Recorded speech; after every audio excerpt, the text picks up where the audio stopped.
you okay? I'm really good, thank you, yes. Have you recovered yet from doing Britney? Of course I not. thought it was wonderful. I had to go for an operation straight afterwards. Whose idea? That was your idea, was it? Well, I had the choice of Britney, Kylie or Beyonce. I thought you were fabulous. I thought Britney was probably the most bonkers. Do you have that word in America, bonkers? Not really, actually. It means very emotionally disturbed. In a nice way. Not in a horrible way. She's okay, really, David, honestly. You want to see her doing Britney? I'll show you this. This is Joe Grant, Britney Spears. Go on, babe, please.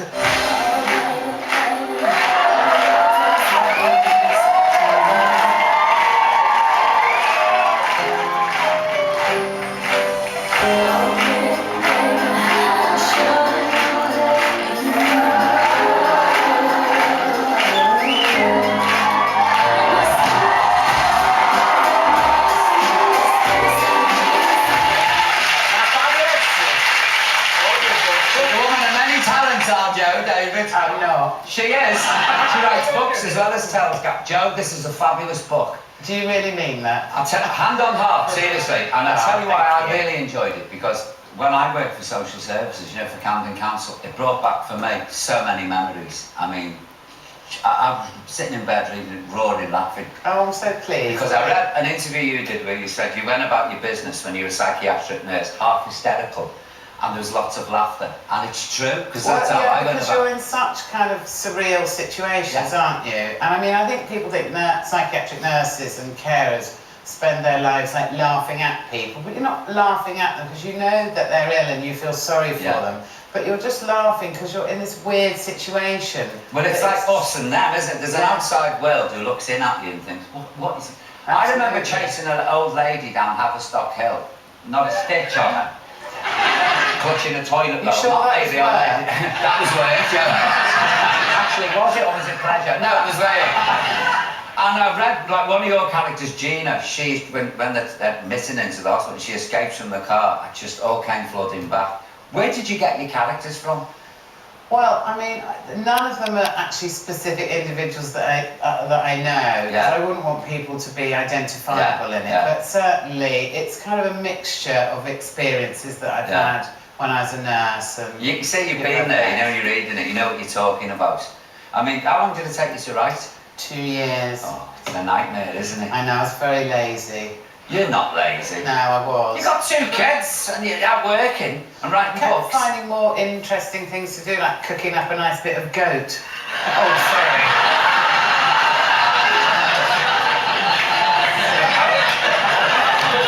Are those snails safe round the back?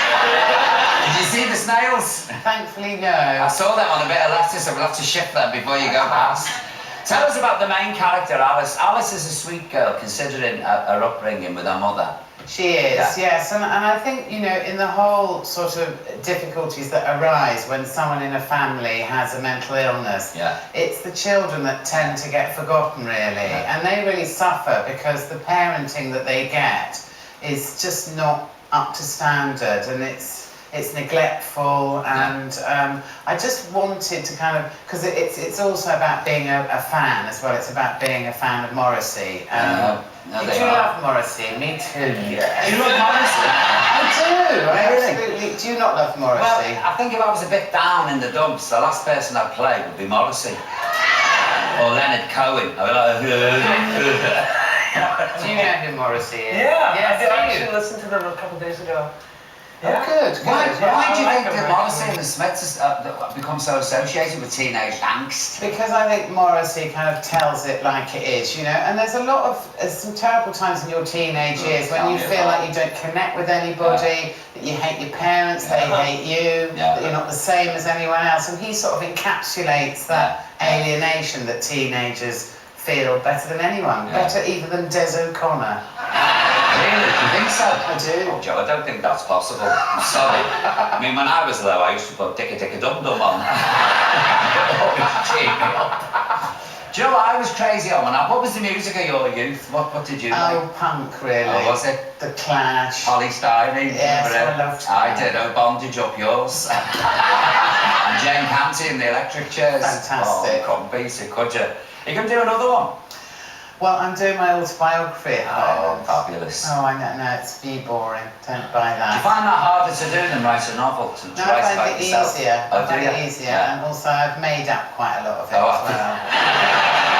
Can you remember all of it, Joe? I can remember the years when I was a supermodel very well. Do you remember the catwalks of Milan? I do. And when I won a gold medal at the Olympics. I remember that.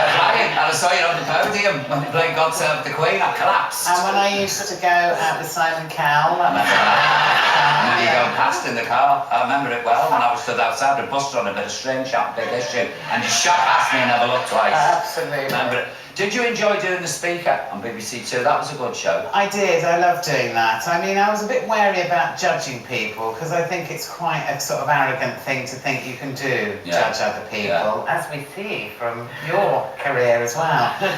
You know, what means that you can say that you can judge other people? But I mean, having done stand-up for 20 years, I do know a bit about speaking in public, so I did feel that I could do it, you know. Do you think the kids of today can get the press really give them a negative image? Oh, absolutely. I mean, it's just that there's this whole cliche of people with hoodies on, stabbing each other, and that's a minuscule percentage of teenagers. And we had such a fantastic array of different kids from every kind of culture and background, and they were really fantastic kids, you know. So if you've got a dog, you know, you're out walking, you meet kids like this, you know, chat to, and you think, actually, you're not all bad.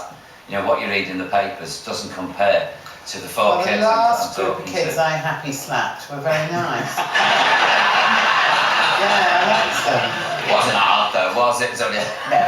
What did the winner get of the show? What does the winner get? A night in a hotel with me. No, not really. How hideous would that And be? a full smorgasbord. Some coaching running away from me. No, well, they had a massive kind of trip to Africa. They got a trophy, you know, which they're always good to hit burglars over the head with those things. They're very heavy.